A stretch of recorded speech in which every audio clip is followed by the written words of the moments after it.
गांव में गौरी नाम की लड़की रहती थी। गौरी अनाथ थी। उसके माता पिता बचपन में ही मर गए। इसके बाद उसने खुद को अपने आप संभाला। गौरी देखने में बहुत ही सुंदर थी, जिस वजह से गांव के कुछ लड़के उसे परेशान भी करते थे। पर वो इन सारी परेशानियों का सामना करते हुए अपना जीवन गुजार रही थी। वहीं गांव की औरतें उसे मनहूस कहती थीं। एक दिन गौरी नदी पर पानी भरने गई। तभी वहां उसे कुछ औरतें मिल गईं। औरतों ने जब गौरी को देखा तो कहा, ये देखो कौन पानी भरने आया है। हमारे गांव की मनहूस पानी भरने आ गई। हाँ, सही कह रही हो। अपने माँ बाप को बचपन में खा गई। अब लगता है इस नदी का पानी भी पूरा सुखाएगी, तभी यहाँ पानी भरने आई। अरे हमने तो बहुत बार मुखिया से कहा कि इसे गांव से बाहर निकाल दो, पर मुखिया इसे गांव से बाहर ही नहीं निकालता। मुझे तो ऐसा लगता है मुखिया के साथ इसका चक्कर चल रहा है, इसलिए। ये आप लोग क्या कह रहे हैं? मैं आपकी बेटी की उम्र की हूँ, फिर भी। अरे काहे की बेटी की उम्र की? बेटी की उम्र की भले ही है, पर तू बेटी नहीं है हमारी। हाँ, सही कह रही है राधा। तू तो मनहूस है, जो अपने माँ बाप को बचपन में ही खा गई। मुझे तो डर लगता है कहीं हमारे गांव पर कोई विपत्ति ना आ जाए तेरी वजह से। ये सब सुनकर गौरी वहां से दुखी होकर घर आ गई। घर आने के बाद वो जोर जोर से रोने लगी और अपने माता पिता को याद करते हुए बोली, आप लोग मुझे अकेला छोड़कर कहाँ चले गए? इससे अच्छा होता आप लोग मुझे भी मार डालते। गौरी काफी ज्यादा दुखी थी और रोए जा रही थी, क्योंकि अक्सर उसे इसी तरह के ताने सुनने को मिलते थे। धीरे धीरे समय गुजर रहा था। गौरी को इसी तरह ताने सुनने को मिलते थे। एक दिन गौरी अपने घर पर खाना बना रही थी, तभी मुखिया आया। मुखिया को देखकर गौरी थोड़ी घबरा गई। अरे मुखिया जी, आप यहाँ पर? अरे हाँ, तुमसे मिलने आया हूँ। सोचा कि तुमसे मिल लूं, बहुत दिनों से तुम्हारे दर्शन नहीं हुए ना। आप यहाँ क्यों आए हैं? पता भी है गांव की औरतें कैसी कैसी बातें करती हैं। हाँ, अरे तो क्या हो गया? और वैसे भी वो सच ही तो कहती हैं। हम तुमको बहुत पसंद करते हैं। अब क्या कहे, तुम ही हो जो मेरी बात नहीं मानती हो। ये आप क्या कह रहे हैं मुखिया जी? अपनी उम्र देखिए, मैं आपकी बेटी की उम्र की हूँ, फिर भी आपको शर्म नहीं आ रही ऐसी बातें करने में? हाँ, शर्म आए है। शर्म तो तुमको आ रही है मेरा प्यार देखकर। अरे पगली, शर्म किस बात की? अरे प्यार उम्र देखकर थोड़ी ना होता है। और हम तुमसे प्यार करता हूँ। तुम हमारे यहाँ रानी बनकर रहोगी, रानी। मुझे रानी नहीं बनना। चले जाइए आप यहाँ से, इसी में आपकी भलाई है। ये सुनकर मुखिया को भी गुस्सा आया और बोला, अरे पता नहीं तुझे किस बात का घमंड है। इतना दुख सह रही है, फिर भी मेरी बात नहीं मानती है। बदतमीज कहीं की। चाहे मैं मर क्यों ना जाऊं, पर मैं आपकी कभी भी बात नहीं मानूंगी। अब आप यहाँ से चले जाइए, वरना मैं शोर मचा दूंगी।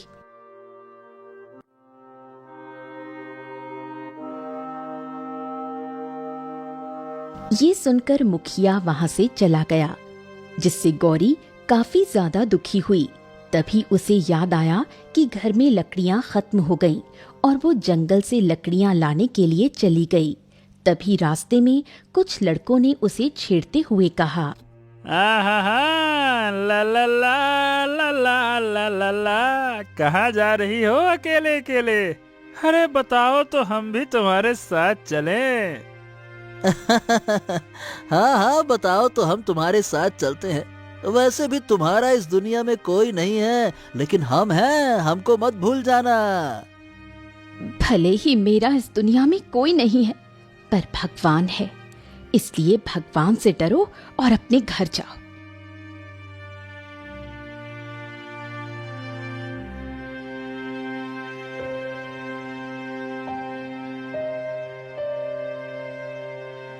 ये सुनकर उन लड़कों ने कुछ नहीं कहा और वो वहां से चले गए। इसके बाद गौरी जंगल आई और लकड़ियां काटने लगी। लकड़ियां काटते हुए उसे बार बार उन्हीं लोगों की बातें याद आ रही थीं। इसी वजह से उसे काफी गुस्सा आ रहा था और वो तेज तेज कुल्हाड़ी को लकड़ी पर मार रही थी। तभी अचानक उसे किसी की आवाज सुनाई दी। आवाज को सुनकर गौरी काफी हैरान हुई। अरे, ये आवाज किसकी है? इसके बाद गौरी ने इधर उधर देखा तो वहां उसे कोई नहीं दिखा। तभी अचानक उसे फिर से आवाज सुनाई दी। ऐसा लग रहा था जैसे कोई मदद मांग रहा हो। वही आवाज बहुत ही धीरे आ रही थी, जिस वजह से गौरी को समझ नहीं आ रहा था कि आखिर कौन मदद मांग रहा है। उसने अपने आप से कहा, आखिर ये कौन मदद मांग रहा है? मुझे दिखाई क्यों नहीं दे रहा? इसके बाद वो आवाज का पीछा करते हुए उसकी तरफ चली गई। काफी दूर आने पर उसे एक गुफा दिखाई दी। गुफा को देखकर वो काफी हैरान हुई। अरे, ये तो गुफा है। लगता है इसी से आवाज आ रही थी। ये कहकर गौरी उसी गुफा के अंदर चली गई। गुफा में काफी ज्यादा अंधेरा था। यहाँ तो कुछ दिखाई ही नहीं दे रहा। अब कैसे पता लगाऊं आखिर कौन मदद मांग रहा है?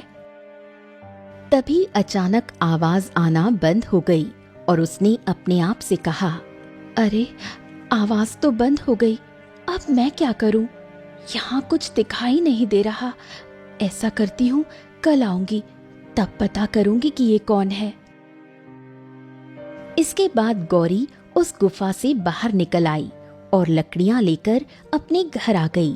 घर आने के बाद वो खाना बनाने लगी, पर बार बार उसे उसी आवाज का ख्याल आ रहा था। पता नहीं किसकी आवाज थी। शायद वो वहां फंसा हो और उसे मदद की जरूरत हो। क्या करूं? मुझे इस समय जाना चाहिए या नहीं? गौरी उसी के बारे में सोच रही थी।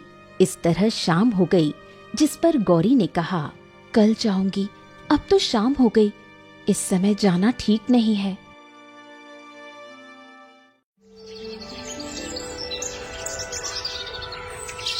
अगली सुबह गौरी उठी और सीधा उसी जगह पहुंच गई। गुफा में आने के बाद उसने मशाल जलाई और अंदर चली गई। अंदर अंधेरा था, पर मशाल की मदद से वो आगे बढ़ती जा रही थी। तभी उसे एक नौजवान आदमी दिखाई दिया जो घायल पड़ा हुआ था और वही लगातार आवाज मार रहा था। उसे देखकर गौरी पहले काफी ज्यादा घबरा गई। अरे, ये तो कोई आदमी है। अब मैं क्या करूं?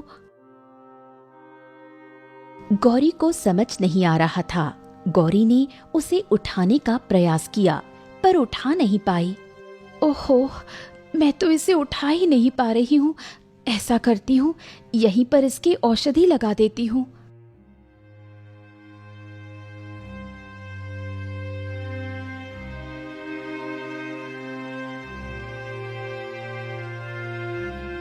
यही सोचकर गौरी जंगल से औषधि लाई और उसने उसे पीसकर उस आदमी को लगा दी। इसके बाद गौरी ने उसे पानी पिलाया और वहां से चली आई।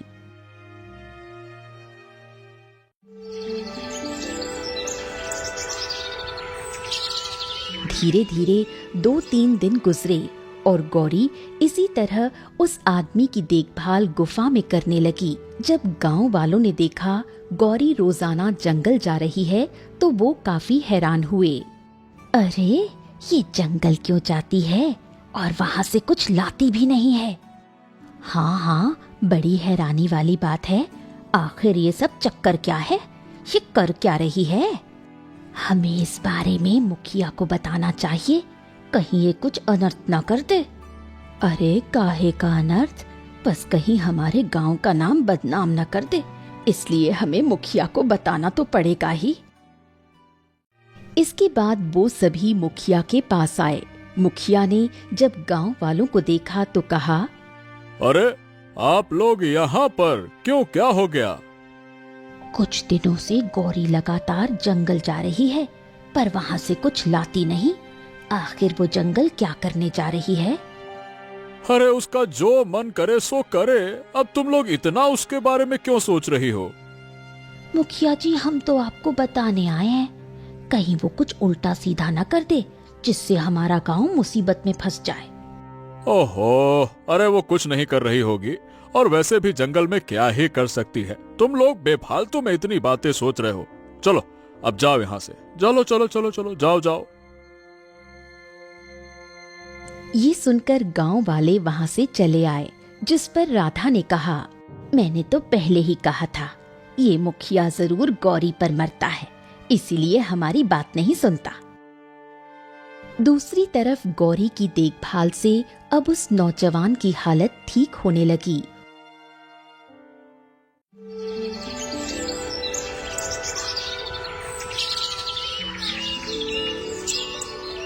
एक दिन गौरी जब उस गुफा में आई तो उसने देखा नौजवान उस गुफा में नहीं था।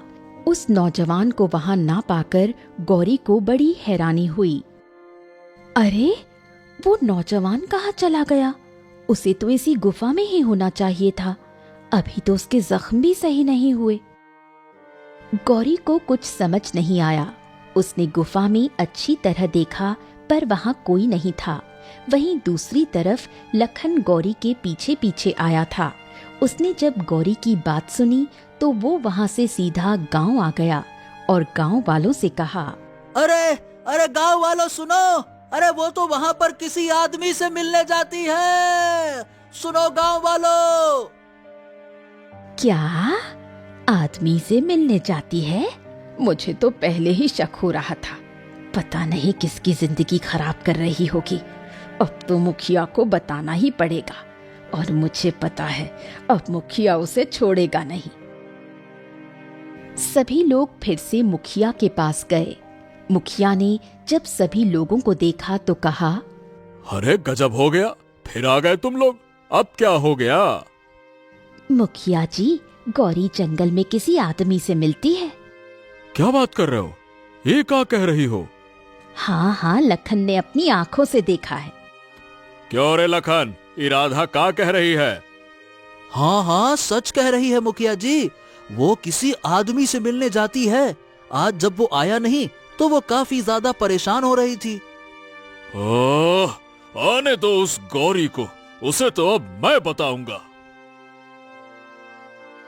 वहीं दूसरी तरफ काफी देर हो गई पर अभी तक गौरी को वो नौजवान नहीं मिला जिस पर उसने कहा, ऐसा करती हूँ घर जाती हूँ, शायद वो ठीक हो गया हो, इसलिए अपने घर चला गया हो। यही सोचकर गौरी गांव में आई तो उसने देखा सभी उसके घर के बाहर खड़े हैं। मुखिया भी वहां था, जिसे देखकर वो हैरान हो गई। अरे ये लोग मेरे घर के बाहर इस तरह क्यों खड़े हुए हैं? गौरी को कुछ समझ नहीं आ रहा था और जैसे ही वो अपने घर के पास आई तभी मुखिया ने कहा, क्यों रे गौरी, कहाँ गई थी? किससे मिलने के लिए गई थी? ये सुनकर गौरी काफी हैरान हुई। ये आप क्या कह रहे हैं मुखिया जी, मैं तो बस जंगल गई थी। हाँ हाँ हाँ, हमें सब पता है कि तू जंगल में क्या करने जाती है। चल चुपचाप बता कि वो कौन है जिससे मिलने के लिए तू जंगल में जाती है, बता। ऐसा कुछ नहीं है मुखिया जी, मैं बस जंगल में लकड़ी काटने जाती हूँ। अगर लकड़ी काटने गई थी तो फिर तेरे हाथ में लकड़ी क्यों नहीं है? कुल्हाड़ी कहाँ है तेरी? ये सुनकर गौरी थोड़ा परेशान हुई और बोली, मेरा मन मुखिया जी, मैं कुछ भी करूं। अच्छा, मेरा मन चाहे मैं जो करूं? वाह रे वाह, मैं तो तुझे भोली भाली समझता था, पर तू तो निकली बड़ी चालाक। मेरी बात कान खोल के सुन ले, अगर इस गांव में रहना है तो हमारे हिसाब से रहना होगा, वरना इस गांव से चली जा। क्योंकि हमारे गांव में ये सब नहीं होता है। ये सुनकर गौरी काफी ज्यादा दुखी हुई। उसे तो पता ही नहीं था कि गांव वाले उस पर नजर रख रहे हैं, और उसने कहा, ठीक है, आगे से ऐसा कुछ नहीं होगा। ये कहकर गौरी अपने घर के अंदर चली गई, जिस पर मुखिया ने कहा, चलो अब तुम लोग भी अपने अपने घर जाओ, चलो। इसके बाद सभी लोग अपने अपने घर चले गए। वहीं घर आने के बाद गौरी काफी दुखी हुई और अपने आप से बोली, मुझे तो पता ही नहीं था, गांव वाले मेरे पीछे मेरी निगरानी करते हैं। आखिर ये लोग मुझे इतना मनहूस क्यों सोचते हैं? मेरे माता पिता मर गए, इसका मतलब ये नहीं कि वो मेरी वजह से मरे। ये कहकर गौरी फिर से रोने लगती है। दूसरी तरफ ऐसा लग रहा था जैसे गौरी की कोई छुपकर निगरानी कर रहा हो। इसके बाद गौरी ने राशन देखा तो घर में राशन नहीं था। ये देखकर वो परेशान हो गई। घर का राशन तो खत्म हो गया। ऐसा करती हूँ, बाजार जाकर राशन ले आती हूँ। ये सोचकर उसने जब पैसे देखे तो पैसे भी नहीं थे। अरे, पैसे भी खत्म हो गए, अब मैं क्या करूं? गौरी को कुछ समझ नहीं आ रहा था, क्योंकि उसने धीरे धीरे अपने माँ के सारे कीमती जेवर बेच दिए थे, क्योंकि वो कोई काम नहीं करती थी, जिस वजह से वो इसी तरह गुजारा करती थी। पर अब उसके पास कुछ नहीं था। देखकर पहले तो मुखिया को काफी गुस्सा आया, पर फिर उसने बाद में कहा, क्या हो गया? तुम यहाँ क्या करने आई हो? मुखिया जी, मुझे कुछ पैसों की जरूरत है। मेरे पैसे खत्म हो गए हैं। अगर आप मुझे कुछ पैसे दे देंगे तो मैं आपको कुछ दिनों बाद पैसे लौटा दूंगी। अरे वाह! तुम्हारे पैसे खत्म हो गए। चलो, ये तो बड़ी अच्छी बात है। वैसे पैसे तो मैं तुमको दे दूंगा, पर उसके बदले में तुम्हें मेरी एक शर्त माननी पड़ेगी। बोलो बोलो, मानोगी ना? ये सुनकर गौरी काफी ज्यादा परेशान हुई और बोली, कैसी शर्त मुखिया जी? तो शर्त ये है कि तुम हमसे बस शादी कर लो, उसके बाद पैसे मांगने की जरूरत ही नहीं। तुम्हारा जितना मन उतना खुल के उड़ाओ, खर्चा करो। नहीं, मैं आपसे शादी नहीं करूंगी। आपको पैसे देने हैं तो बता दीजिए, वरना मैं किसी और से ले लूंगी। ये सुनकर मुखिया सोच में पड़ गया और काफी देर सोचने के बाद उसने गौरी को 1000 रुपए दिए और कहा, तो कान खोल के हमारी भी बात सुन लो। ये पैसा तुम हमको 1 महीने में दे देना। अगर 1 महीने में नहीं दे पाई ना, तो मेरी शर्त यह है कि तुम्हें हमसे शादी करनी पड़ेगी। ये सुनकर गौरी ने पैसे लेने से इनकार कर दिया और कहा, नहीं नहीं, मुझे पैसे नहीं चाहिए, क्योंकि 1 महीने में इतने पैसे कहाँ से लाऊंगी। अरे चलो, कोई बात नहीं, 2 महीने में दे देना। और वैसे भी गांव में बहुत सारे लोग हैं, तुम कहीं भी काम कर सकती हो, सोच लो। ये सुनकर गौरी ने काफी देर सोचा और फिर पैसे लेकर वहां से आ गई, जिस पर मुखिया काफी ज्यादा खुश हुआ और अपने आप से बोला, जाओ जाओ जाओ, तुम्हें कोई भी काम नहीं देगा, क्योंकि हमने सभी से पहले ही मना कर दिया है। ये दांव हमारा फिट बैठा। अब तो तुमको हमसे ही शादी करनी पड़ेगी। ये सब कहकर मुखिया काफी ज्यादा खुश हुआ। वहीं दूसरी तरफ गौरी घर आई। घर आने के बाद उसने उन पैसों को संभाल कर रख दिया और फिर अपने आप से कहा, हे भगवान, पैसे तो मुझे मिल गए हैं, पर अब मैं इन पैसों को लौटाऊंगी कैसे? क्योंकि अगर मैंने पैसे नहीं लौटाए तो मुखिया मुझसे शादी कर लेगा। अब आप ही कोई रास्ता दिखाइए। गौरी को कुछ समझ नहीं आ रहा था और वो गांव में काम मांगने के लिए निकल गई। उसे पता था गांव में जो अमीर लोग हैं वही उसे काम दे सकते हैं। इसके लिए वो सबसे पहले राधा के घर गई, क्योंकि राधा के घर पहले से ही काम वाली लगी थी। जैसे ही राधा ने गौरी को देखा तो कहा, अरे यहाँ क्या करने आई है मनहूस? मुझे काम की जरूरत है, क्या आपके यहाँ कुछ काम मिल सकता है? नहीं, हमारे यहाँ कोई काम नहीं है, जा जा यहाँ से। देख लो काकी, कोई काम हो, मुझे पैसों की जरूरत है। अरे मना कर दिया ना, कोई काम नहीं है, चलो जाओ यहाँ से।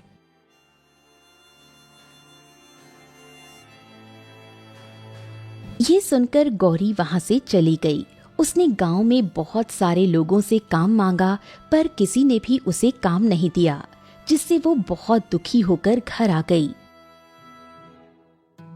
हे भगवान, कोई मुझे काम नहीं दे रहा। अब मैं कैसे मुखिया के पैसे लौटाऊंगी? ऐसा करती हूँ, इन पैसों को खर्च ही नहीं करती, पर अगर खर्च नहीं करूंगी तो घर का राशन कैसे आएगा? गौरी काफी ज्यादा दुखी थी। काफी देर सोचने के बाद उसने कुछ पैसे लिए और बाजार जाकर राशन ले आई। धीरे धीरे समय गुजर रहा था।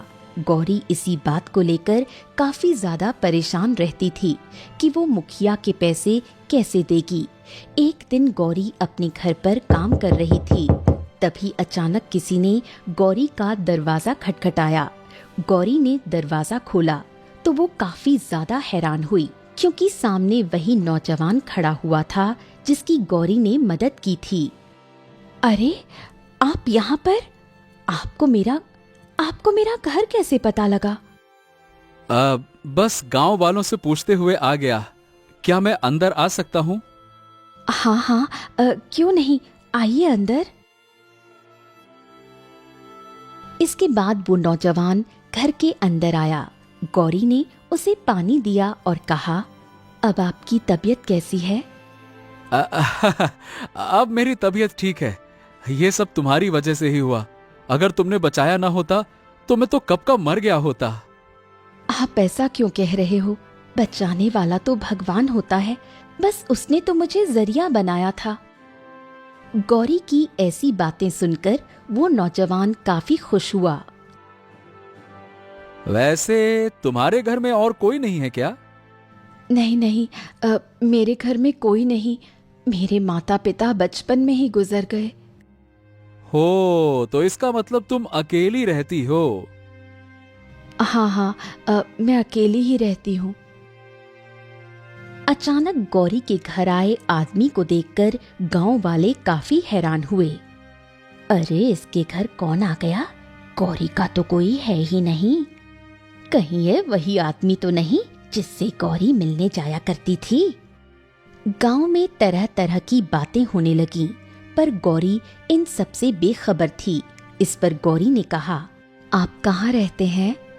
मेरा भी इस दुनिया में अब कोई नहीं है। मैं भी बस इधर उधर भटकता रहता हूँ। कोई काम मिल जाए तो कर लेता हूँ।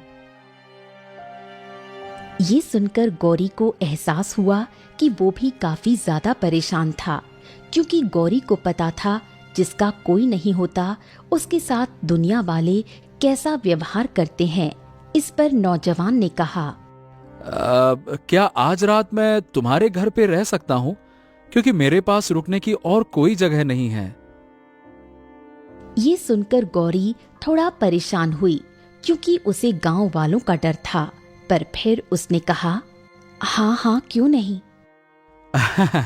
ठीक है, लेकिन तुमको हुआ क्या है? मतलब तुम थोड़ी सी परेशान लग रही हो, क्या बात है? कुछ नहीं, आप आराम से यहाँ पर रहिए।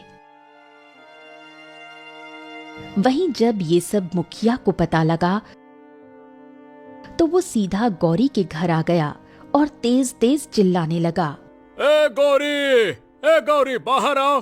अरे मैंने कहा बाहर निकलो, बाहर निकल कर आओ। अरे बाहर आओ गौरी, ए गौरी। मुखिया की आवाज सुनकर गौरी बाहर निकल आई और बोली, क्या हुआ मुखिया जी, आप इस समय यहाँ पर? अरे ये बताओ कि तुम्हारे घर पे आया कौन है? क्या तुम उसे जानती हो? बताओ कौन है वो? हाँ हाँ मुखिया जी, मैं उसे जानती हूँ। बात यह है कि मैंने उसकी मदद की थी। हो, तो ये कहो ना कि ये वही है जिससे मिलने के लिए तुम जंगल जाया करती थी, वही है ना? नहीं नहीं, ऐसी बात नहीं है मुखिया जी, मैंने बस उस इंसान की मदद की थी। तभी वहां पर गांव वाले भी आ गए और बोले, अरे मुखिया जी, देखो देखो, आपने इसे समझाया भी था, फिर भी ये नहीं मानी। कितनी बेशर्म है, अनाथ होने के बाद भी ऐसे काम कर रही है। हाँ हाँ, बिल्कुल सच कह रही हो। चलो चलो, पहले तुम मेरे पैसे निकालो, क्योंकि मैं तुम जैसे लोगों को पैसे नहीं देता। चलो निकालो चुपचाप। ये सुनकर गौरी काफी परेशान हुई, क्योंकि अभी उसके पास पैसे नहीं थे। इस पर उसने कहा, मुखिया जी, अभी मेरे पास पैसे नहीं हैं। आप कहें तो मैं आपको 500 रुपए दे सकती हूँ। बिल्कुल नहीं, मुझे पूरे पैसे चाहिए, क्योंकि मैंने सोचा था कि तुम भोली भाली हो, पर तुमने तो फिर से अपना असली रूप दिखा दिया, चालबाज कहीं की। इन आवाजों को सुनकर नौजवान भी काफी हैरान हुआ और वो भी बाहर निकल आया। नौजवान को देखकर मुखिया और ज्यादा गुस्से में आ गया। वहीं दूसरी तरफ एक बड़े से महल में एक राजा बैठे हुए थे। हो, पता नहीं आज सुबह से राजकुमार कहाँ चले गए, बता कर भी नहीं जाते हैं। अगर बता कर चले जाएं तो कौन सी मुसीबत आ जाएगी, क्या कहूँ मैं उनको। राजा काफी ज्यादा परेशान हो रहे थे, क्योंकि कुछ दिनों पहले राजकुमार लापता हो गए थे। जैसे तैसे वो महल लौट कर आए और आज फिर से चले गए। हे भगवान, मेरे बेटे की रक्षा करना, कहीं उसे कुछ हो ना जाए। वही मंत्री का भी कुछ पता नहीं है, लगता है कि वो मंत्री को भी अपने साथ ले गए हैं। वहीं दूसरी तरफ नौजवान ने मुखिया से कहा, रुको रुको रुको रुको, क्या हो गया मुखिया जी, क्या बात है? आप इतना शोर क्यों मचा रहे हैं, क्या हो गया? अरे तुम कौन हो और क्या संबंध है तुम्हारा इस गौरी के साथ में? क्यों तुम इसके घर पर आए हो, ये बताओ। मैं तो बस इनसे मिलने आया था, इन्होंने मेरी जान बचाई थी। हा, मिलने आया था, जान बचाई है? अरे भैया, हमको मूर्ख समझ रखा है क्या?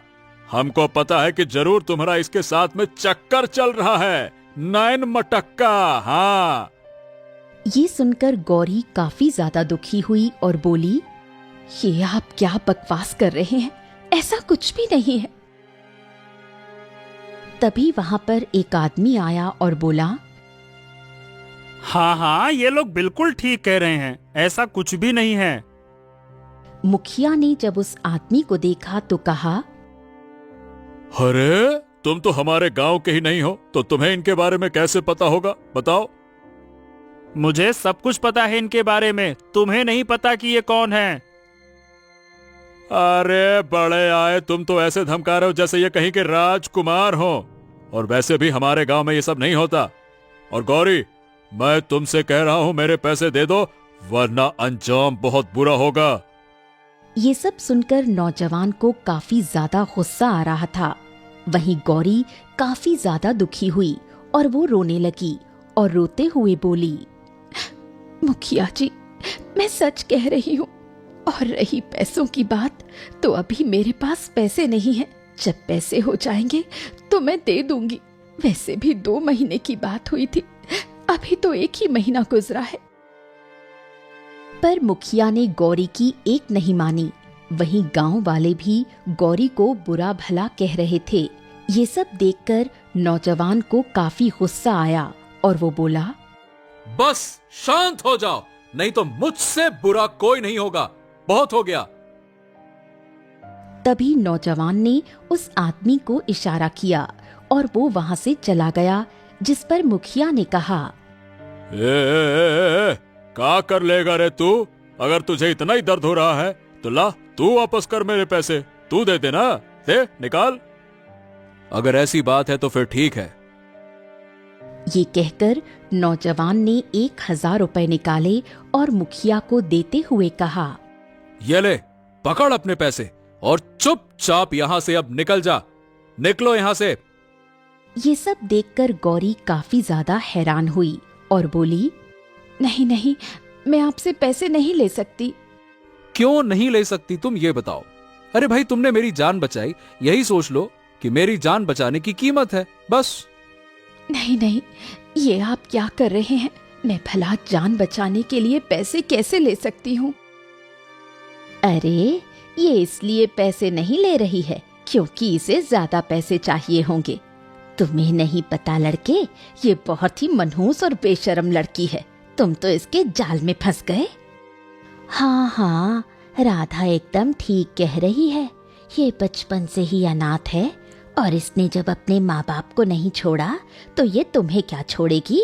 तुम्हारी भलाई इसी में है कि इसे छोड़ दो। वहीं मुखिया ने पैसों को लिया और कहा, अब ठीक है, अब पैसे तो मिल गए। अब तुम भी यहाँ से चले जाओ। और क्या, बहुत हो गई नौटंकी तुम्हारी भी अब। नहीं, मैं यहां से नहीं जाऊंगा। अब तो मैं गौरी को अपने साथ लेकर जाऊंगा। ये सुनकर गौरी काफी हैरान हुई और बोली, ये आप क्या कह रहे हैं? हाँ बिल्कुल, मैं सच कह रहा हूं। बस कुछ देर रुको, इनको सब पता चल जाएगा कि मैं कौन हूं। ये सब सुनकर गांव वाले काफी ज्यादा हैरान हुए और इस तरह की बातें करने लगे। वहीं गौरी भी काफी ज्यादा दुखी थी। उसे कुछ समझ नहीं आ रहा था कि ये नौजवान क्या करने वाला है। तभी वहां पर एक सेना आई और सेना के साथ वही आदमी था जो मंत्री के वेश में था। उसे देखकर मुखिया काफी हैरान हुआ। अरे ये सेना किसकी है? ये तो हमारे महाराज की सेना लग रही है। सभी गांव वाले सेना को देखकर काफी ज्यादा हैरान हुए। तभी मंत्री सीधा नौजवान के पास आया और बोला, राजकुमार की जय हो। आपने जैसा कहा था मैंने वैसा ही किया। हमारी सेना आ चुकी है और कुछ देर में महाराज भी आ रहे होंगे। ये सब सुनकर गांव वाले काफी हैरान हुए और जब उन्होंने देखा कि ये नौजवान राजकुमार है तो सभी पूरी तरह घबरा गए क्योंकि उन्होंने अभी इन लोगों के साथ बहुत बुरा व्यवहार किया। वहीं गौरी भी काफी हैरान हुई। आप राजकुमार हैं? तो फिर आपने बताया क्यों नहीं? क्योंकि मैं तुम्हारी परीक्षा ले रहा था गौरी। देख रहा था कि तुम कैसी लड़की हो, क्योंकि तुम मुझे पहली नजर में ही पसंद आ गई थी। इसीलिए मैं तुम्हारी निगरानी भी कर रहा था। ये सब सुनकर गौरी काफी हैरान हुई।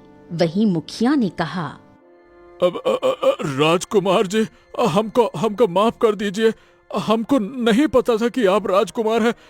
हमने आपसे ऊंची बस माफ कर दीजिए। हाँ, नहीं पता था, इसीलिए तो आपने मेरे साथ ऐसा व्यवहार किया और इस लड़की के साथ भी आपने बदतमीजी की। क्या आपके यहाँ ऐसे ही बर्ताव किया जाता है? बताइए। नहीं, ऐसी कोई बात नहीं है। बस हमें पता नहीं था कि आप राजकुमार हैं। तो क्या हो गया? और अगर पता होता तो आप लोग क्या कर लेते? बताइए, क्या करते आप? तभी वहां पर राजा भी आ गए। राजा ने जब अपने बेटे और मंत्री को देखा तो कहा, क्या हो रहा है यहाँ सब? पिताजी, हमें इस गांव के मुखिया को बदलना पड़ेगा, क्योंकि यह मुखिया किसी काम का ही नहीं है। ये बस दुखी लोगों को और परेशान करता है। नहीं राजकुमार जी, हमसे बहुत बड़ी भूल हो गई। हमको माफ कर दीजिए राजकुमार जी, माफ कर दीजिए। बिल्कुल नहीं, तुम्हें माफी तो बिल्कुल नहीं मिलेगी, बल्कि सजा मिलेगी। सैनिकों, ले जाओ इस मुखिया को और कारागार में डाल दो। ले जाओ इसको। ये सुनकर सैनिक मुखिया को पकड़ कर ले गए। वहीं राजकुमार ने गौरी से कहा, गौरी, आज से तुम यहां नहीं बल्कि मेरे साथ रहोगी, क्योंकि मैं तुमसे विवाह करना चाहता हूं। बताओ, क्या तुम मुझसे शादी करोगी? ये सुनकर गौरी काफी ज्यादा हैरान हुई। वहीं जब गांव वालों ने ये सुना तो वो भी काफी ज्यादा हैरान हुए और राधा ने कहा, पर राजकुमार, ये तो मनहूस है। आप इससे कैसे विवाह कर सकते हैं? ये आपको बर्बाद कर देगी। शांत रहो तुम लोग। अगर इसके माँ बाप मर गए तो ये मनहूस हो गई।